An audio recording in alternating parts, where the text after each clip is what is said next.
Welcome to the Ad Navseam podcast, where classical gourmands everywhere can finally get their fill. Join us for a delectable discussion of Greco-Roman civilization stretching from the Minoans and Mycenaeans through the Renaissance and right down to the present. And now, ladies and gentlemen, here are your hosts, Dr. David Noe and Dr. Jeff Winkle.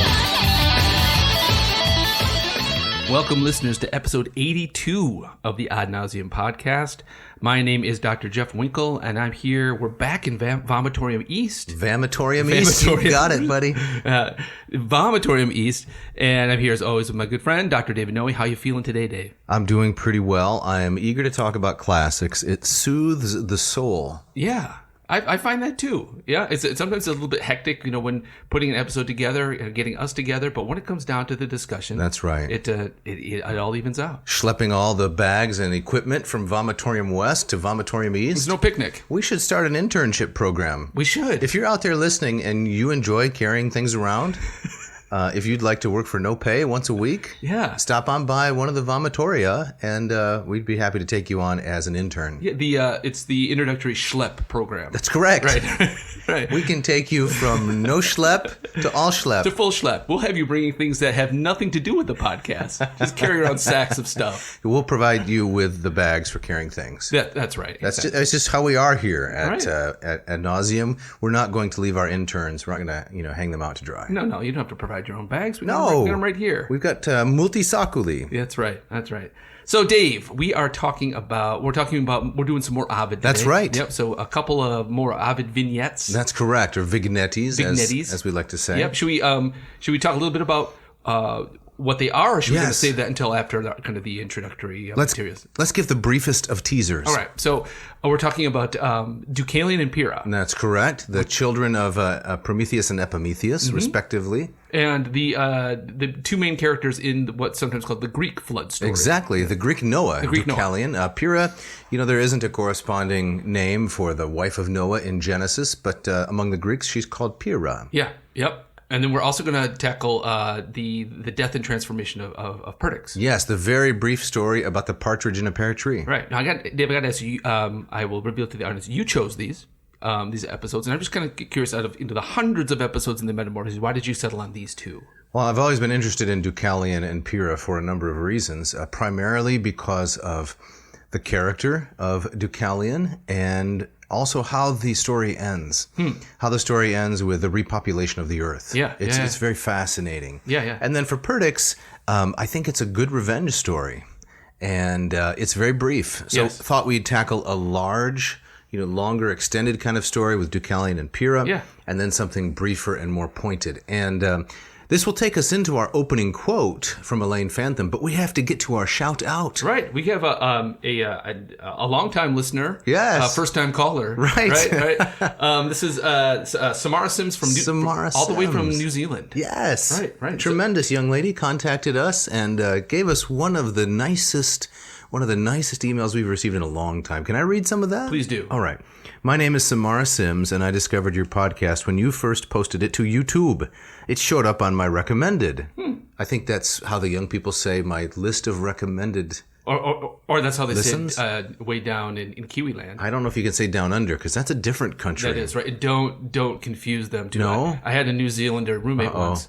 And he got very miffed about being confused with Australia. With an Aussie? Yes. What are some of the key differences? Well, one of the things is that I don't know if this has anything to do with Australia, but one of the things that irritated him is traveling through the States. He said that everybody assumed that because I was from New Zealand, I was into soccer. And New Zealanders are not into soccer. They're not. It's rugby. Oh, okay. It's rugby all the time. And also he schooled me on the differences between the accents. He also thought people thought the Australian and New Zealand accent's the same. Clearly. But he says no. And he gave me the word to settle in. So if you use the word better, and an Australian would say better, and a New Zealander would say bidda. Right. So can you put either on bread? You can put bidda, better, or butter. Better. It's better to put the bitter on the bread. Yes. So that's how you do those E's. Okay. Right. That's and, it. And he was very intent. Like there's a difference. Yeah. That guy's never getting a shout out. Let me just say. But let's go back to Samara. Yes, please. She Yes. said, I was intrigued, and now I have listened to every episode and will continue to do so. Fantastic. Wow, we're so grateful. Yep. I'm 19 and in my second year at the University of Auckland, whose motto, I looked it up, is Ingenio et labore. So by ingenuity and work. That's right. Yes. Before the effects of your podcast, I like the way she put that. You know, Yes. it's like a hurricane or something. Before the effects of your podcast, I was majoring in philosophy and media studies. Media studies. All right. After the effects of your podcast, I am majoring in philosophy and classics. Yeah. So drop the media studies. absolutely drop it like a hot potato. Right, right. So she says, I did take classics in high school, but you reintroduced them to me in such a way that you left me no other choice but to change my course of study. That's what we do here. We take away people's choices. Right, That's exactly. our primary purpose. We make you carry things around. Right. And we take away your freedoms. Exactly. Right. So she says, thank you for bringing classics and the study of them to life in such a fun, informative, and engaging way, as is often rare to see. I love what you do and will always support and recommend your podcast. Wow. Man. So sweet. Thank you so much, Samara. Yeah, we she really says, appreciate it. Thanking you henceforward. Now, there's a promise, right? Right. She has no idea what we're going to say next, No, but she's thinking in advance. Yes. Yeah, that's fantastic. That's the way I pay my bills, right? Here's a check dated 6 months in advance. Paying you henceforward, Right. Samara Sim. So thank you so much, Samara, for listening and sending us this very sweet letter. And Dave, you have our opening quote, I believe. Yes, I do. And this is once again from the book by Elaine Fantham, Ovid's Metamorphoses. This is in the Oxford Approaches to Classical Literature, and I think the date of this is 2004. Okay. So we mentioned Elaine, I don't know, it was last time, a couple times ago? Do we call her Lainey? We called her Lainey we're not sure in if we honor can. of Seinfeld. Right. She's a serious scholar, She Jeffrey. is. I know, so I don't, maybe Lainey is off the table. Maybe Lainey is off the table. All So right. she's talking about the opening lines of the Metamorphoses, in no oferta mus mutatas dicere formas, so on and so forth. And so this is on page 5 of the book, and she says, how would Roman connoisseurs of poetry and poetic criticism react to this? Namely to Ovid's ambitious boast that he's going to sing of bodies changed to other forms I tell, you gods who have yourselves wrought every change, inspire my enterprise, and so forth. That's the Melville translation. She says, wouldn't they recall that Horace warned budding poets against beginning their epics too far back in time and narrating the Trojan War from the egg which hatched fair Helen? Isn't Ovid going over the top? So that's the question I want to start out with. Okay. Because I think that's so emblematic of Ovid's whole over approach. Sure. Well, can we go back to Horace for a second? Yes. What's the argument that Horace is making? Well, why not? Why not go back to Helen and the egg? What's the problem? I'm not real sure, but, Horace was coming after the Neoteric poets, right? And the Neoteroi, like a term that Cicero phrased, fellows like Catullus were known for the labor limae, right? The hard work of constant revision. And they were following the Alexandrian sort of idea, Callimachus. The big book, bad book. Right? Yes, big book, big evil. Big evil, right. Bad book, right. Right. Big trouble, right? Yes. Like one of our interns, right? We start them out with a small bag. Yeah. Schlep a small bag around with maybe a few bottles of water. Right, like a sandwich bag. Exactly. Yeah. We don't give them, the giant plastic thing with the big tarpy straps, No. right off the... No, of course not. Right off the bat. You build to that. You build. So Right. big book, big evil, big problem. Yes. And so the Neoteric poets are following that Callimachian model, and I think Horace is kind of saying the same thing. Look, my fellow Roman poets, let's ease into this rivalry with the Romans. Right. That's my understanding. Can I use a pop rock metaphor? Can I stop you? Right. So I'm thinking this reminds me of kind of the shift that happens in the 1970s, where you have bands like Yes and Led Zeppelin and some of the more kind of prog rock guys who are kind of like 12-minute songs that are about like Norse mythology, and then that kind of reaches a boiling point until about 1977. And what you have is breaking out is the punk rock movement is back to 3 chords and sometimes the truth. Okay. Right. So you maybe Horace is saying it's gotten too huge. It's gotten too over the top. So just strip it down to its basics. Yes.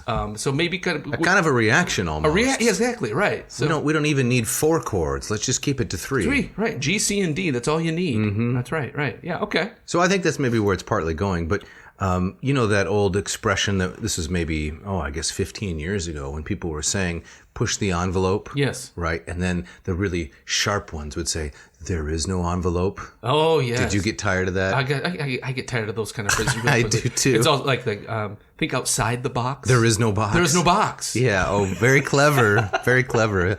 I'm pretty sure somewhere there's a box. That's right. So, and then maybe somewhere in the mix of that, somebody's saying, be the box. Oh, yeah.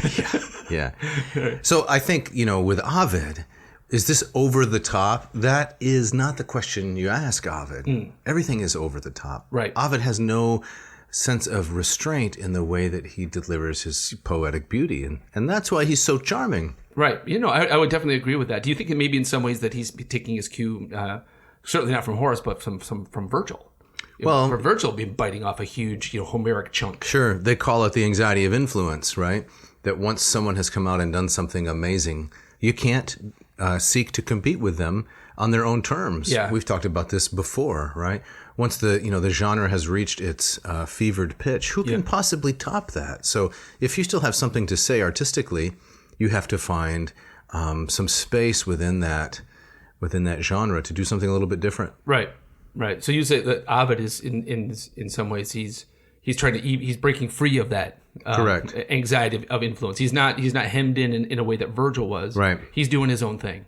Right. And I think a very signal example of this, I think we mentioned it last time, is when he describes the fall of Troy. He compresses all of Book 2 of the Aeneid, the fall of Troy, into a single line. Right. And Troy fell, and with it Priam. Yeah. Right. right. Now, he says a lot more about Troy, but he does it from so many different angles. The story of this individual and that individual. Yeah. But if you're talking about the fall itself, a single line. So that's how Ovid deals with Virgil, the elephant in the room. Who can compete with that? Yeah. It's just too overwhelming. Maybe you can come up with another kind of pop rock reference here. Who is someone, maybe Elvis or someone else, who so owns a particular aspect of pop music that no one would attempt to do the same kind of thing? Yeah, no, I think right. So I think like a band. In a band I don't even particularly like. I should mention Led Zeppelin. Right. I think that's one of those bands where I think this idea you can't outdo them. You can only kind of pay homage to some degree. There's this it's a Michigan band. Have you heard of Greta Van Fleet? I have. They're from Flint. Right. Again, a lot of people are very excited about this band, but in every review, it's always mentioned that, it's a bit derivative of, they're trying to do Led Zeppelin. Right. And so, how do you thread that needle between kind of trying to do something new, but also kind of, standing on these foundations that came before you? Right. Right. So Ovid has accomplished that. Yeah. Right? Because he invites comparison to Virgil, but primarily because he's Roman, they're writing in the same meter, and they're near contemporaries. Right. But to my knowledge, as I interpret it, those are about the only similarities. Yeah. In every other way, Ovid's doing something quite different. Exactly. And I would bring up, we talked about this in our last episode about, with Ovid, you never know if he's on the level, right? You don't ever know if he's joking. And with Virgil, when I read the Aeneid, I don't see, maybe is he, got his tongue in his cheek? No, there's hardly any humor in Virgil. No, but very few light moments. So, listener, if you haven't listened to the episode we talked about Pythagoras, right? That bit about at the end where Ovid possibly is kind of pulling out the rug from everything that just came by, that came out in the hundreds of lines before that. You don't find that in Virgil. No. And so, one of the things that I think that makes Ovid endlessly fascinating, but also maddening at the same time. Sure. Yeah. Absolutely. All right, Jeff, so as we start to look at Deucalion and Pyrrha in particular, what's the setting and the background for the flood itself? Where did it come from? Well, it comes from the anger of Zeus. And so the setup is that Zeus is... Well, we had an episode before where Zeus comes down in human form, yes. right? And he comes down with Mercury or Hermes. Right, Hermes.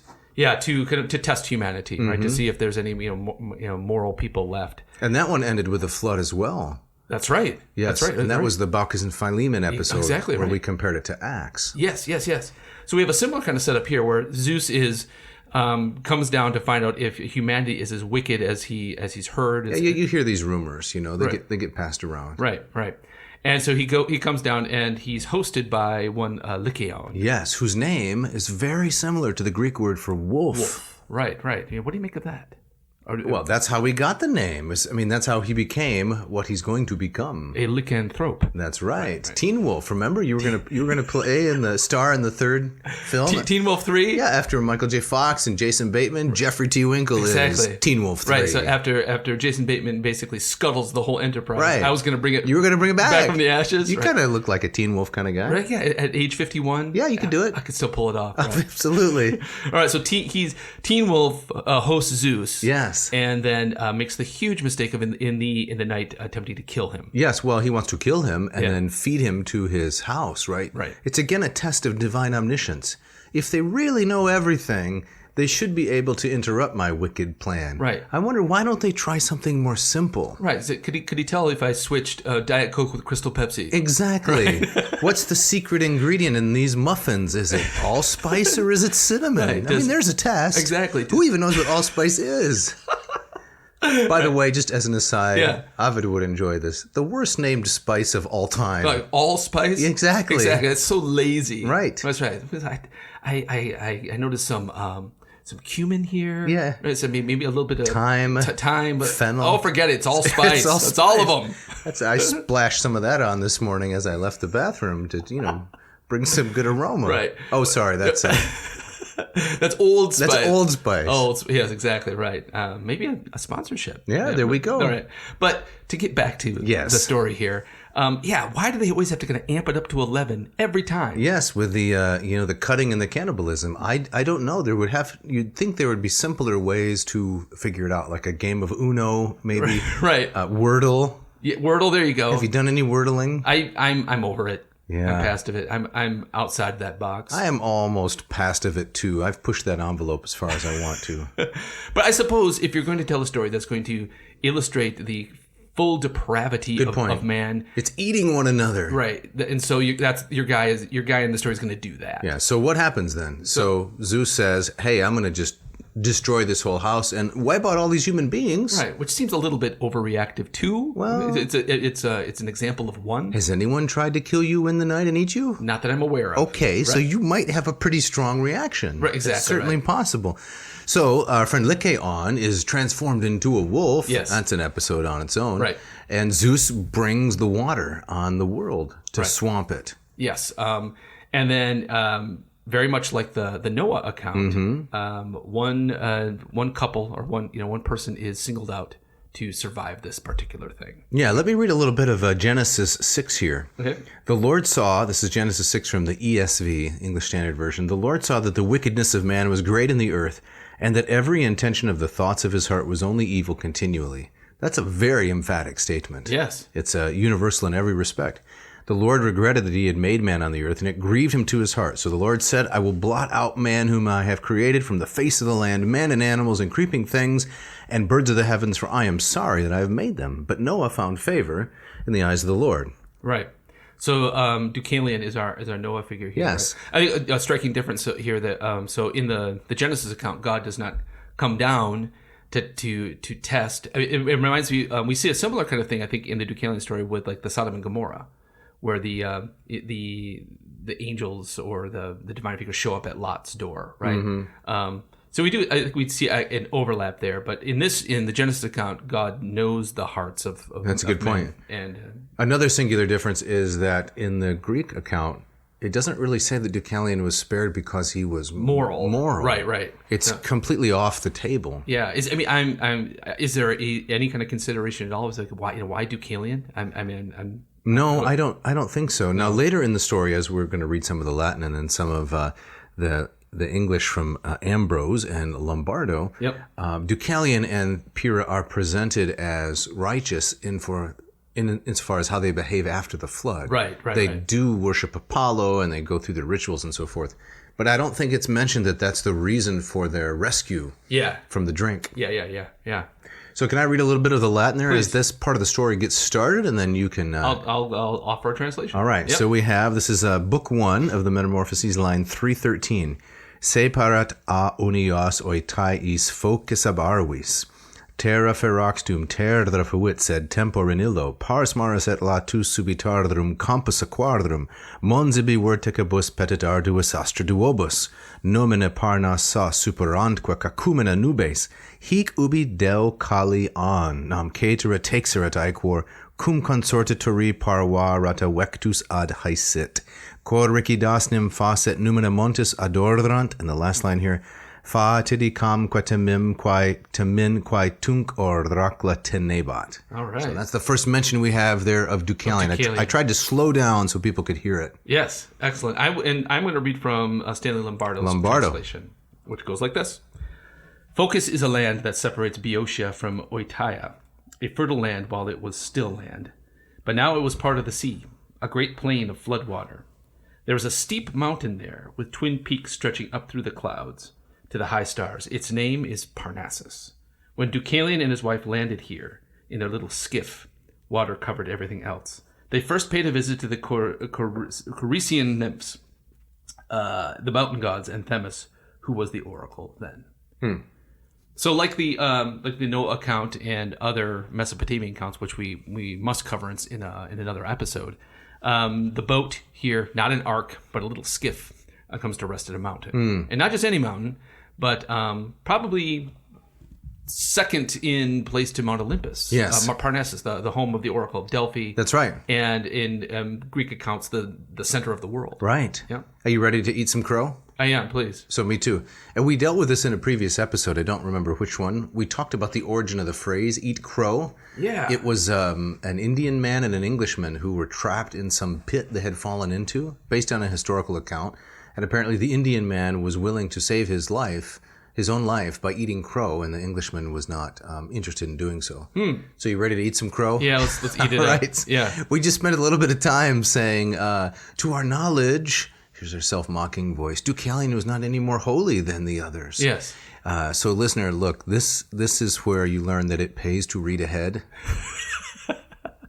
So let me quote from the Ambrose translation.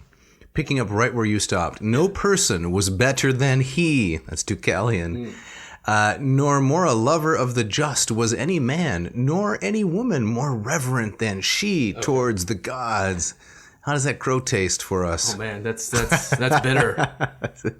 As Jupiter sees the world flooded with watery swamps, and just one man from so many thousands survive, and just one woman from so many thousands survive, and innocent both, worshippers of deity both, he scatters the clouds, and with stormy clouds by Aquilo's wind dispelled, he shows the sky to the earth, the firmament to the earth.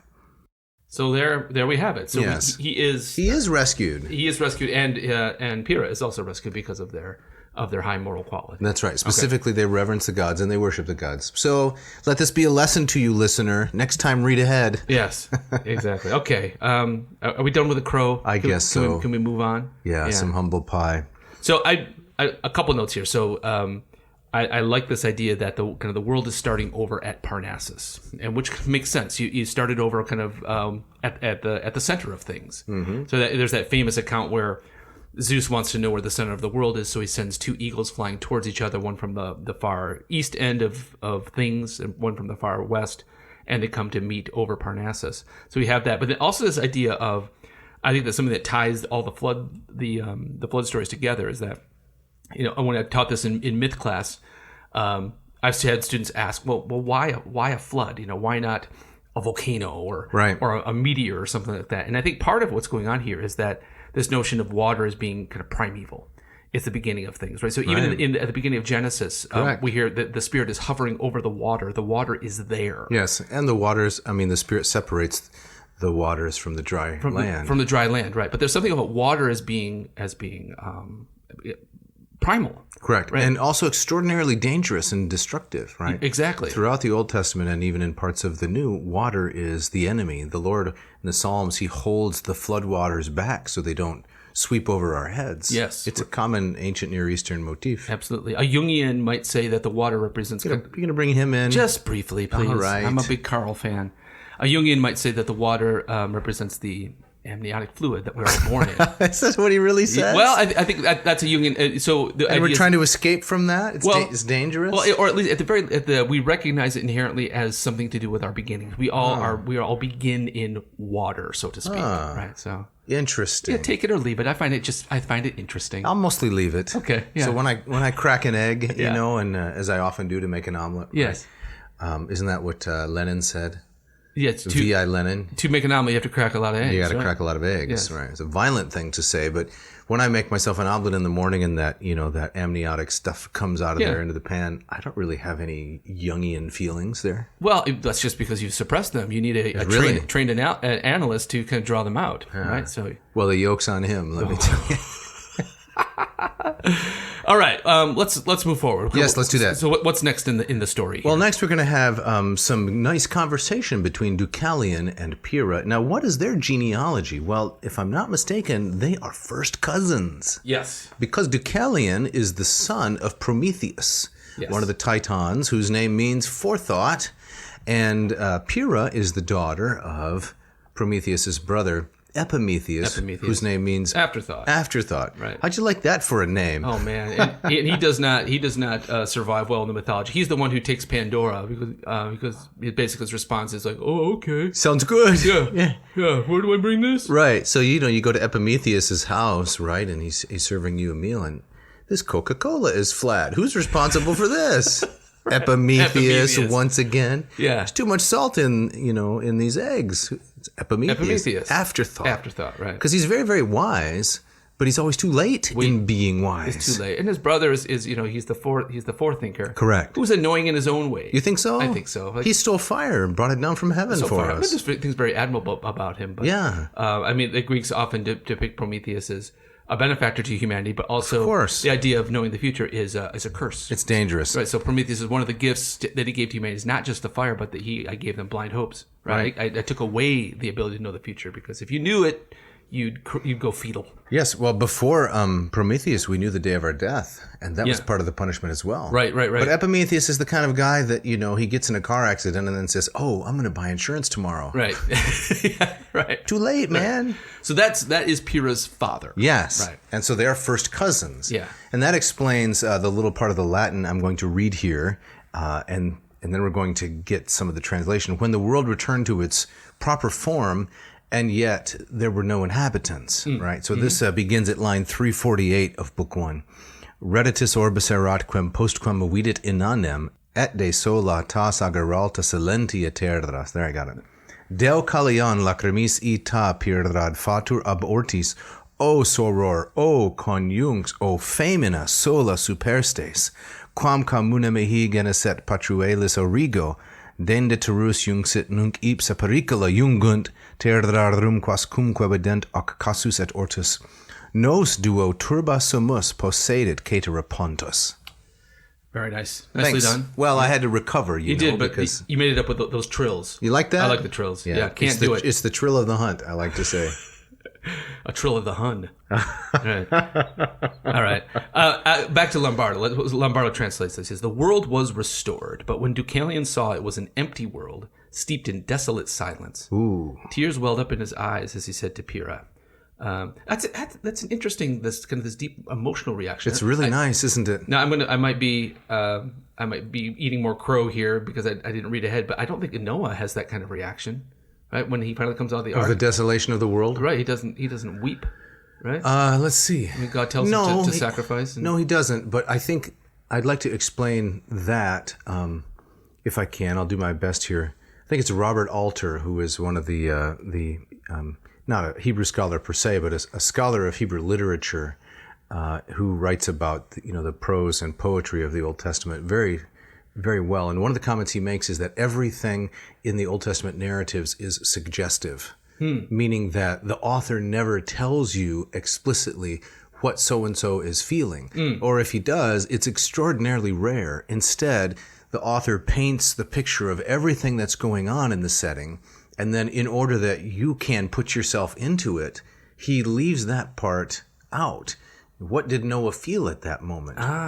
And it's a very effective method of storytelling, I would say, but it's subtle and you have to read a lot of it to really live into it. Right. So quite different than Ovid, who will just tell you this is what he felt. Yeah, that's really interesting. It's not my insight at all. No, but I find that really compelling, and it starts making me start to think about on other narratives, right? Correct. Right.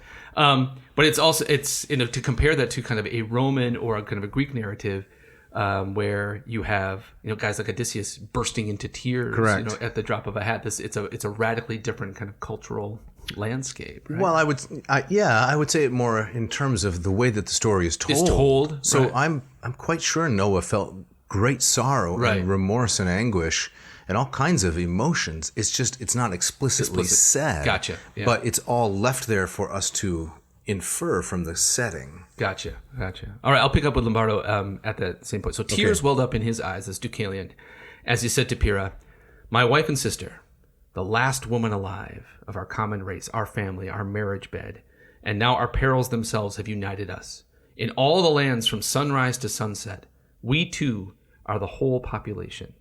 The sea holds the rest." Yes. Yeah. That's good, isn't it? It is very good. It's a nice translation. It reminds me of a kind of a subgenre of film that I kind of like. Is like apocalyptic. Mm-hmm. And so if you think like a film like I Am Legend, I like that one a lot. Right, You're going to bring up Will Smith again? I'm not gonna, no, I wasn't intending. It's just the film.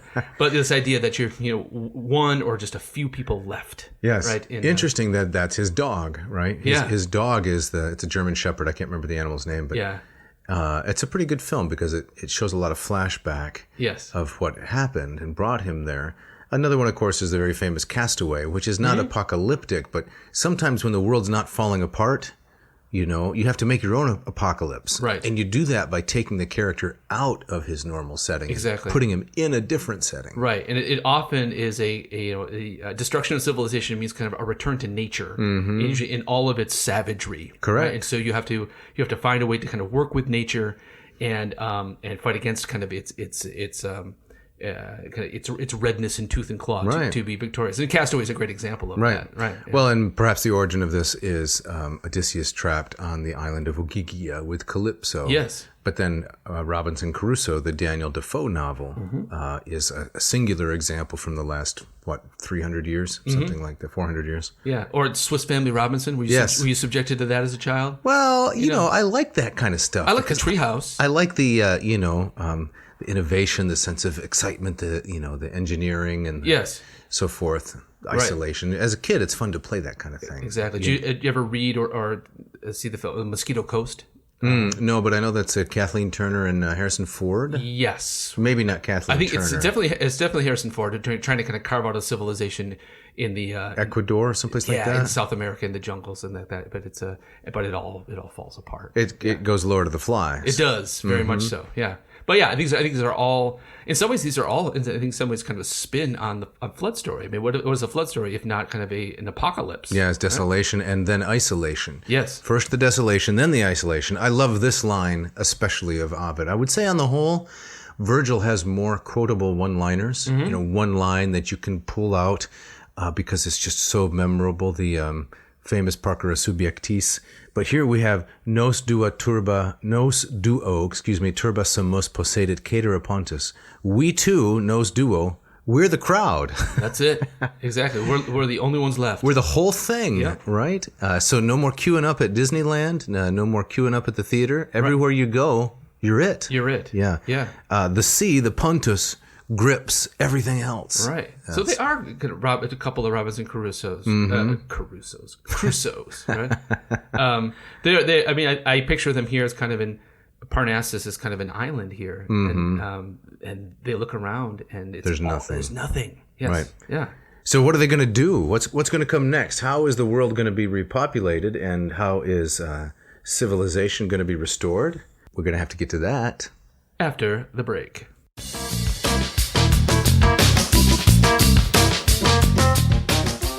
This episode of Ad Navseam is brought to you by the good folks at Ratio Coffee in Portland, Oregon. Jeff, what can we say about Ratio? Well, I'm going to say what one Kate Carey said in a review of the Ratio 8 coffee maker from a publication called Morning Call Coffee Stand. Morning Call Coffee Stand. That's clever. And Kate says, the Ratio 8 coffee maker is certainly not your average coffee maker.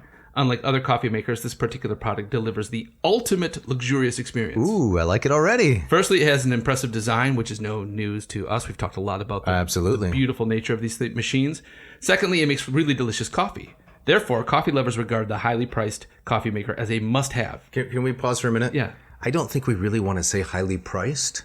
We want to say something like some kind of a euphemism, because it's not your cheap Deccan blacker, black. What do I usually say? Senior coffee, right? Yeah. It's not as attainable as those, so something like that. Right. Well, I think we've talked on the pod. We both subscribe to you get what you pay for. Exactly. Right? The school of philosophy. Exactly. So, however, to others, it is another highly priced kitchen item. That's the wrong way to look at this. No doubt. Nonetheless, the coffee maker features luxury materials, including glass, wood, ceramic, and metal, all packed into one product. You can't beat that. Nope. I'd like to go on with a little bit more of what our new friend Kate says. Please. She says the Ratio 8 coffee maker is a visual delight. But unfortunately, it makes your average coffee machine look plastic and dull. That's very true. That's the whole purpose. Exactly. It shames other appliances in the room. Sometimes when I get invited to someone else's home for dinner, I'll take along the Ratio 8, carry it to the door. Yeah. And, come on in. Nice to see you, Mr. Noe. Here, have it. And then I said, can I just go to your kitchen for a minute? Yeah. Well, sure. So then I go to the kitchen. I set the Ratio 8 down next to their senior coffee. Yes. And I just let it sit there and say, look, Right. And the senior coffee will often kind of cower. Right. Right. And that'd be something that maybe an intern could carry the next time you do this. Yes. Right. That's part of the program right there. Right. That'd be great. So let's say one of our loyal audience members would like to purchase one of these fantastic machines. They want to get rid of the scorch pad, the brackish tang, the Kindle brick. No, yeah. They want the hulking flagon. Yes, they do. To pour into it the coffee goodness. Right. So either the 8 or the 6. Right. They would go to ratiocoffee.com. Okay. RATIO coffee.com. And they would select the machine they want, and they would put in the coupon code. And pay attention, because this is a new one. Brand new one. ANCO5J. Yes, 5J. Yes. Think of me. Think of Jeff. 5 Jeff. That's right. And they will get, is it 15%? 15% off the world's greatest coffee maker. Yes. Check it out. Take our word for it. Take Kate's word for it. This episode of Ad Navseam also brought to you by Hackett Publishing. Hackett Publishing, a sponsor that's been with us from the very beginning. Yeah, they were the first one, in fact. We can't be. We can hardly say thank you enough. But Dave, what do you like about Hackett? Well, they've been in business for 50 years, so this is no fly-by-night, seat-of-your-pants kind of book publishing operation. Nope. These folks have been putting out the highest quality materials for a very long time. They have offices in Cambridge, Mass. And in Indianapolis, and they have a wide range of classical and other kinds of offerings. For example, just today, we are dealing with 2 different translations of Ovid's brilliant work, The Metamorphoses. One is by Stanley Lombardo with W.R. Johnson introducing it, and the other is by Ambrose. Yeah. I mean, one of the things I love about Hackett is, I think you don't find it in a lot of publishers, is that very fact. You have multiple translations of the same work. And so that it gives a wide palette of things to choose from. Because not all, translation, as we've talked about, translation is not math. No, it's interpretation. It's artistry. Yep. So I love that. And then also, in an era where the price of textbooks in particular is insane. And it's skyrocketed. Hackett's works are very affordable. Right. Yeah. I remember when I was in college and people said, you seem like a decent student, David. Why don't you become a doctor or a dentist or something like that? Why don't you pave the way for future prosperity? Right. Why are you studying classics? And I said, well, the textbooks are too expensive. I'm not going to pay $300 for a textbook with the hopes of making $300,000 later. That's just bad math. So I'll study philosophy. So if textbooks had been affordable, you could be doing bridge work on somebody. Exactly. Right now. I could be, putting in dental implants or something like that. I really enjoy thinking of you as a dentist. Do you? Yes, I do. It's a kind of a reputation of being sadistic, but that's not how you think of me. No, not at all. I just think that it's so. It's so fish out of water. Is it? Oh, that's why. Exactly. I have a pretty good chairside manner. You do, but trying to get these people, laughing while they have 5 things stuck in their mouth, right? That's floss more. I wouldn't be good at that. No. But those books, exorbitantly expensive. It's ridiculous. You want to read Plato and Aristotle, and who doesn't? Yep. Hackett's there for you. They got it all. Right, and they have several translations to choose from. Absolutely. So, listener, if you're interested in this kind of stuff, you just go to hackettpublishing.com. That's HACKETT publishing.com. Find the books you want. slip them into the satchel, which is schlepped by Hackett. I was going to say, better yet, get your own intern to do the schlepping. And then you type in, what's our coupon code here again? It's AN2022. AN2022, and that will get you two things. 20% off. Hold on a winkle. Yes. Did you just say 20%? 20% off. That's incredible. Yes. It's an amazing deal, and that comes with free shipping. That's incredible. Check it out. Right. And this episode of Ad Navseam also brought to you by the Moss Method for Learning Greek. Dave, tell us something about the Moss Method. Well, what I'd like to tell you is that, if I can say so with modesty, I believe it is the most comprehensive and thorough Greek program available online. So it takes you from no knowledge of Greek, you're sitting in the egg with Helen, to a full-blown swan. Yes. Sprinkled with allspice. Allspice at the Did end. that work? From neophyte to erudite. Yes. If you don't know any Greek, and many of you know a little bit of Greek. I heard someone talking recently, I've studied some Greek. And I try not to be too supercilious, maybe just a little sillious. But let's face it, if you studied some Greek, you maybe don't know it because you really got to go all in. You got to be thorough and really embrace it. Right. This program will help you do that. It's got 40 video lessons, something like 27 hours of instruction, plus 40 lessons, 6 quizzes, 2 exams. It's comprehensive. And the most important thing maybe is that it's fun. So most Greek textbooks, as we know, teach a rule, apply a rule, forget a rule. Yeah. Not this one. This is a reader. You start out in the very first story with an account of the troublesome boy. And before you know it, you're reading actually things like Deucalion and Pyrrha. That's one of the stories in this program. Fantastic. And you offer a lot of stuff free. I do. Right? Lots of things free at Moss Method. Mossmethod.com. Correct. Yep. And tell us a bit about the Moffus Hours, though. The Moffus Hours. I'm holding one today, in fact. Fantastic. And so once per week, if you're in the program, you get a Zoom link from me, and we meet for an hour, and we talk about anything Greek-related that you want to talk about. That's really cool. De rebus Graecis, whatever it is, you want to talk about it, right? Yeah. We do that. Yeah. And I would think just one of the added benefits, you also get to meet people from all over the world. It's incredible. Right? That's really I have cool. students in Australia. I've got students in France, students in Ireland, students all throughout the United States.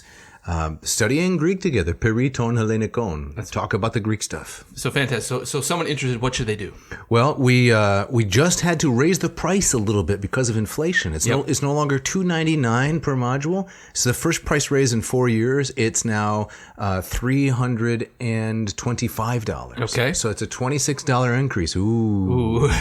It's a Big Mac and a half.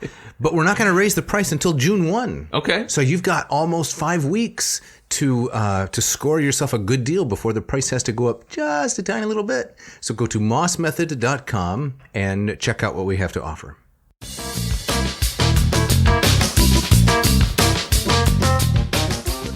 All right, Dave. So as we get back into it, let's continue with the story.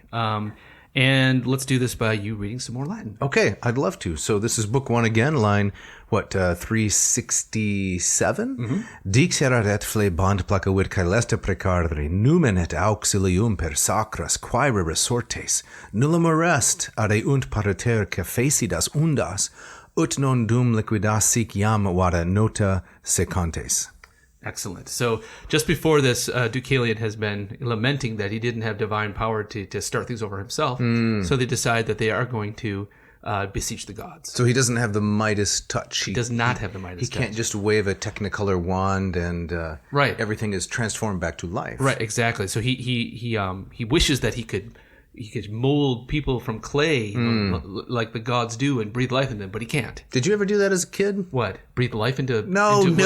Mold things with clay. Of course. What were your childlike, crafts and hobbies? Did they include making mannequins or little figurines? Yes, little mannequins and figurines. And what I really wanted to do, but the technology was not there. I wanted to make like little animations of them, which something your son does. He does it very, very well. And and so I kind of live vicariously through that. But right. I loved making little clay figures and imagining the stop action things they would do. I could make with them. Right. I used the Lego minifigs. Oh yeah. Back before they were a phenom. Yes. Now you could pay thousands of dollars for. It's ridiculous. Customized minifigs. Almost as expensive as textbooks. You're right. Yeah. No, the Lego I had was just, you brought it in a box and it was just Lego. Exactly. Right? There was no fancy Hogwarts. No. I had some of the early space ones, which had I kept them pristine and intact, again, they'd be worth, retired by now. They would be worth a lot of money. Right. I played with them until the logos wore off from their little plasticky chests because it was so much fun. It was. It's a great toy, and there are not many great toys. Wait, are we plugging Lego now? Do we have a sponsor? Okay, we're fishing for a new sponsor. No. But what I was going to say is, I think this desire to have a sense of control and create your own world, right, which we see from Deucalion here.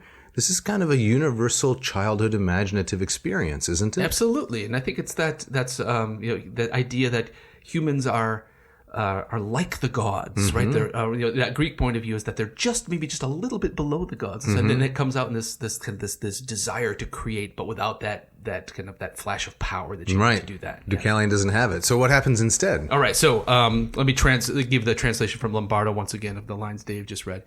He spoke and wept. Their best recourse was to implore the divine, to beg for help through sacred prophecy. So they went side by side to the stream of Cephissus, which, though not yet clear, flowed in its old banks. So they're gonna ask for help from the gods, and as it often does in Greek tales, it comes to an oracle. Right. Now, at this point, students have often asked me, how come there is an oracle of Apollo? How can there be a shrine there? Wasn't everything just swamped and destroyed? How convenient that there's a shrine, right? Well, let's just...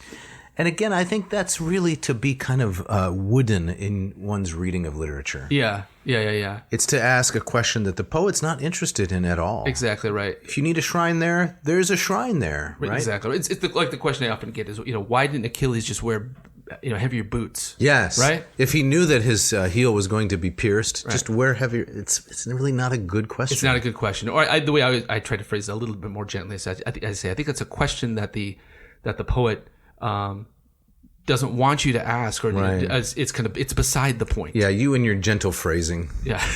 Typically, when people ask me questions like that, I say, am I a cobbler? I don't know. I'm not a cobbler. I'm paid to teach literature, not boots. So you're on your own.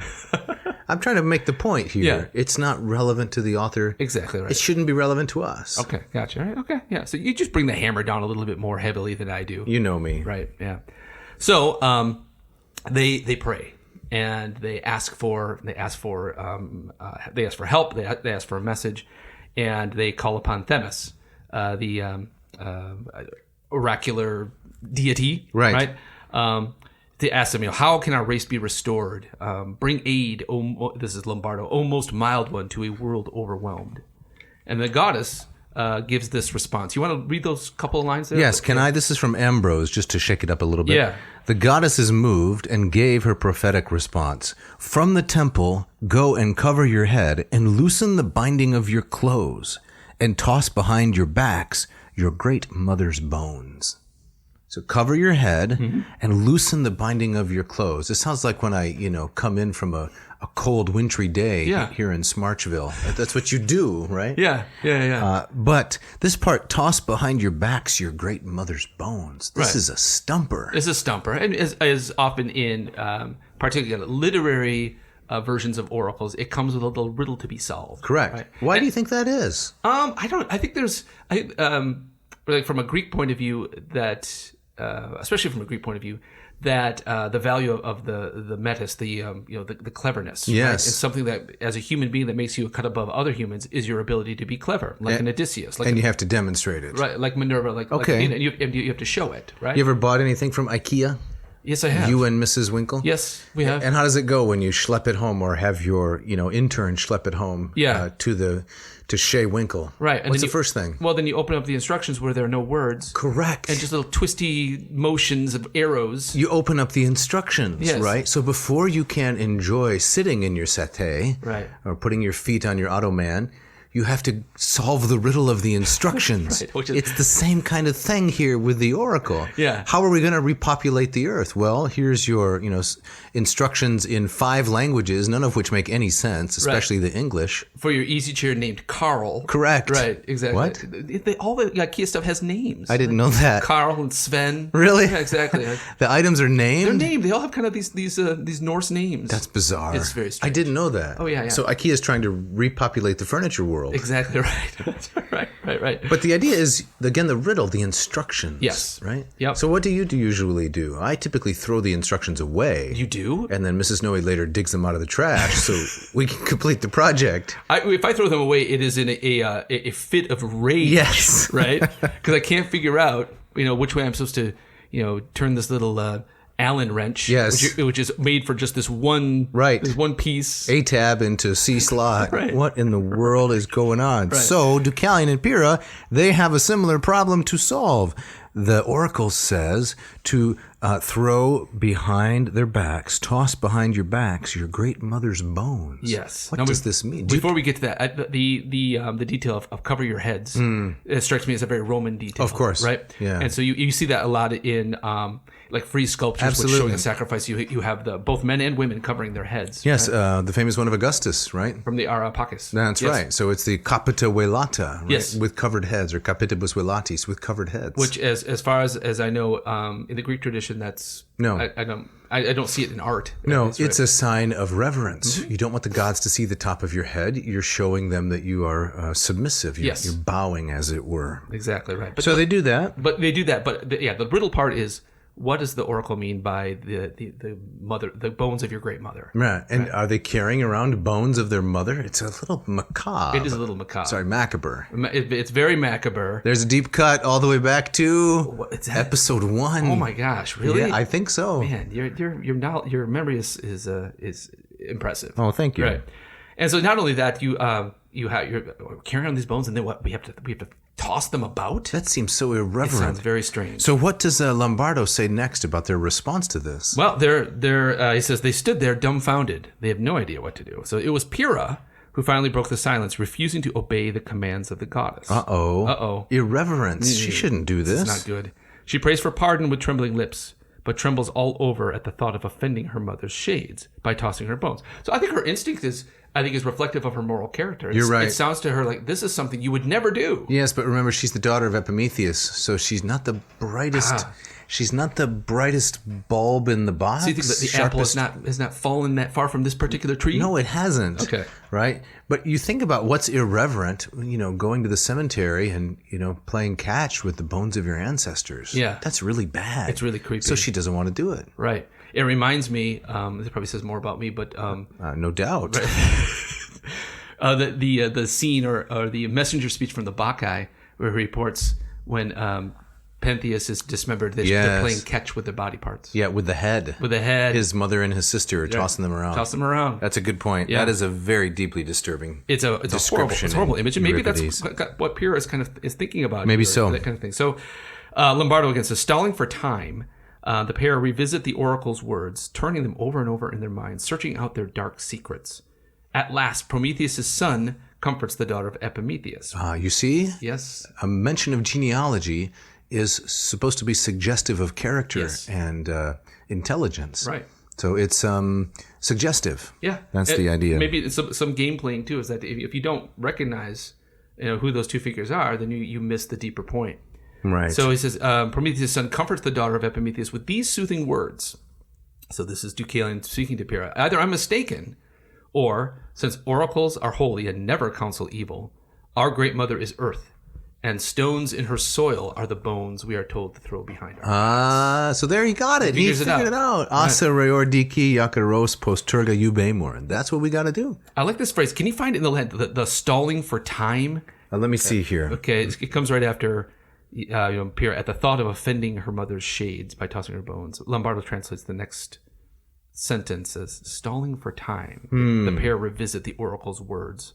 Well, it's interear repetunt cae quis obscura latebris, verba detae sortis secin ter sequa volutant. I'm not sure. Yeah. No offense to such a great translator as Stanley Lombardo. I'm not I'm not fit to schlep his stuff around as his in turn. Yeah. I'm not sure that really gets it at the best. Right. He's trying to, I think, render the adverb here interia. Meanwhile, okay. in the near term, they repetunt obscura. They review the things that are hard to understand. Yeah. Caecis latebris, and they're the blind riddles. Yes. So I wouldn't say that what he has said is inaccurate. Right. But it maybe isn't the most precise. It just gives me the image of that. They get the oracle, and then Themis kind of turns over the hourglass and says, "All right," But that I don't think that's the sense here, right? Yeah. But maybe the interia repetunt. Maybe this is what they're doing. They're just trying to. Well, we don't have it, so what are we going to do now? Let's review once more.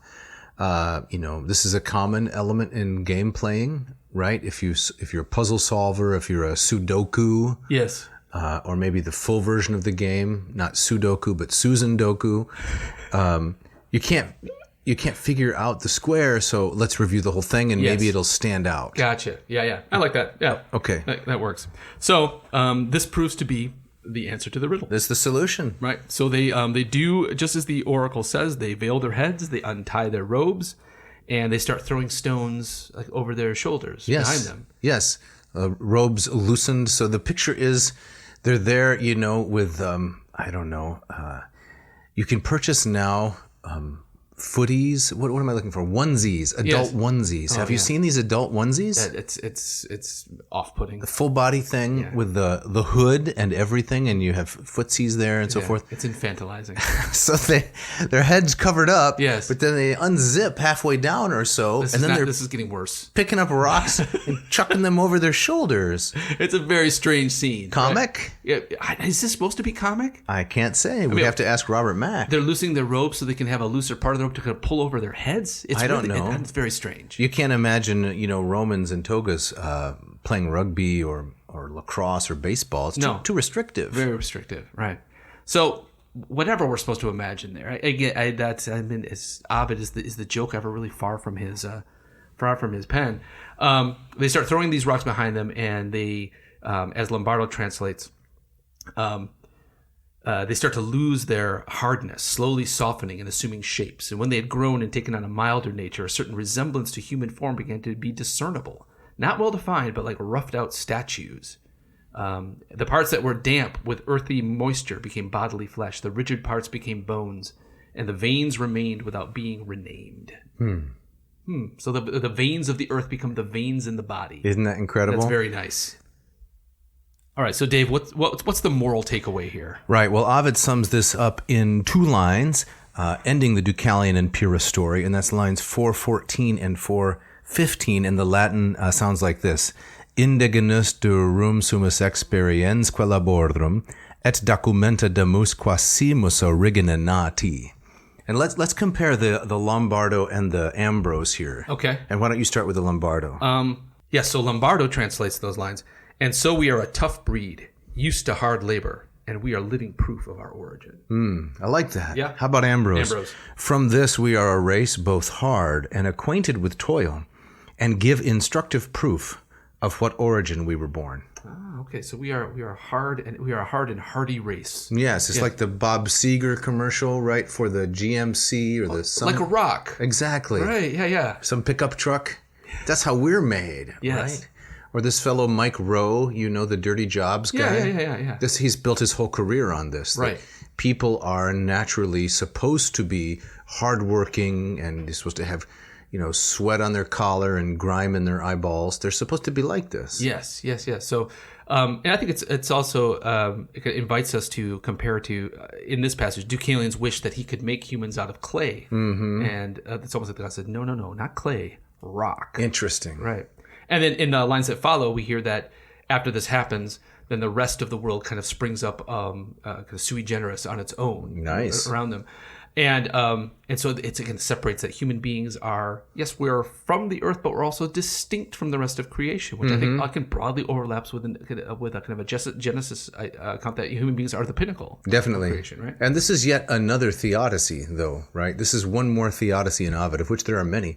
One of the reasons why human beings are wicked is because the ash of the Titans is mixed in with our origin. Yes.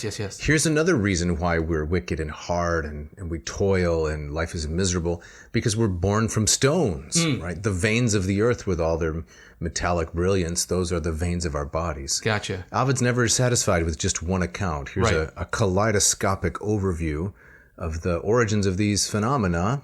Yes. Maybe it's this one. Right. Yeah, so in kind of Greek and Roman versions of explaining the problem of pain, the problem of evil, it's rarely kind of a moment of disobedience at the eating of the fruit. It's kind of a gradual type of things. There's kind of this falling away. So I like the idea of the ash of the Titans being kind of mixed in with our bones. It's like we inherit the sins of our fathers and we kind of carry them forward. And so it's kind of a slower kind of degradation and falling away from the gods. Yeah. Very well said. Now, to connect this once again to pop music. Yes, please. I learned from you a couple of years ago, maybe 3, 4, 5 years ago, that the Rolling Stones hit Gimme Shelter. Yes. Which is actually quite a good song. It's my favorite Rolling Stones song. I would say lyrically, and I'm not a Stones fan. Gimme Shelter. You told me that, not Keith Richards, that he actually wrote that. Yes. I was surprised because much of the good lyrics in any kind of pop music, it's not often written by the band members. Someone else writes it, they perform it. No? I think the best stuff is written by the band members. Okay. Right? So I think that's one of the things that, this, I don't want to get into a huge digression, that made the Beatles and the Stones so unique in their era is that they wrote their own stuff. Nobody was doing that, right? Yeah, songwriters was a separate job, and then you hire these musicians to kind of play the role. And it was guys like Buddy Holly, and the Stones that did that. But you're right. I think but let's connect it to the theme. Please, sorry. It's okay. No. I brought us down this digression. But if we're made out of stones, right? Rolling Stones. That song, right? All these things, they're just a shot away. The carnage and the devastation of life. Exactly. Right. Exactly. Right. Oh, that's a great song. But if we could only, afford the rights to have that kind of be our outro today. Maybe we can find a cover. Speaking of outro, what are we going to do here, Winkle? Because we have only covered one Ovidian vignette. Right. We don't really have time to get into Perdix now. Do we? Are we that up we against it? We are up against it. Right. In fact, here in Vomitorium East. Yes. What's going on? Why do we have to get out of here? Well, I believe it's the New Zealand national rugby team was coming in here.